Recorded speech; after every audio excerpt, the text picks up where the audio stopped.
د لوړ شاولي کوټ ولسوالۍ د محمد جان اغا کاریز په کلي کې د 4.8 میلیونه افغانیو په ارزښت د اوبو یو چک ډیم جوړولو چارې پیل شوي.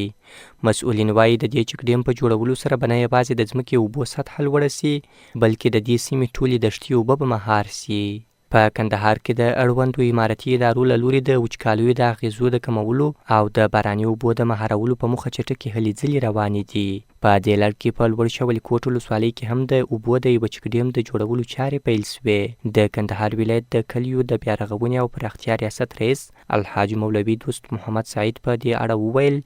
د نوموړي ریاست له لوري د لوړ شاولي کوټ ولسوالۍ د محمد جان اغا کاریز په کلي کې د اسلامي امارت په بودیجه د 4.8 میلیونه افغانیو په ارزښت د اوبو د یوه چک ډیم جوړولو چارې پیل سوې. د کندهار ولایت د کلي او بیا رغونې او پراختیا ریاست له لوري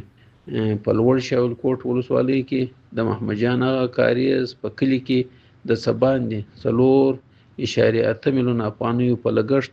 د اوبو د یوه چک ډیم د جوړولو چارې پیل شوې. ښاغلي سعید وایي د دې چک ډیم په جوړولو سره به نه یوازې د ځمکې اوبو سطحه لوړه سي،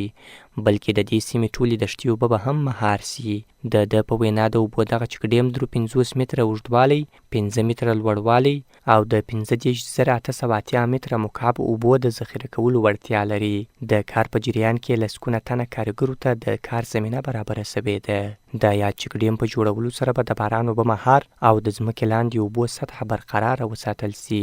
دغه چک ډیم چې 53 متره اوږدوالی لري، 15 متره لوړوالی لري او 15,880 متره مکعب د اوبو د ذخیره کولو وړتیا لري، چې د کار په بهیر کې به لسګونه کارګرو ته د کار زمینه برابره سي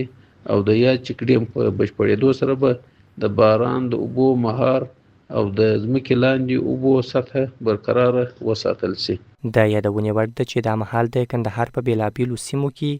د ورته پروژو د عملي کولو چارې روانې دي، تر څو له دې لارې د باران اوبه مهار او تر ځمکې لاندې د اوبو کچه لوړه وساتل سي.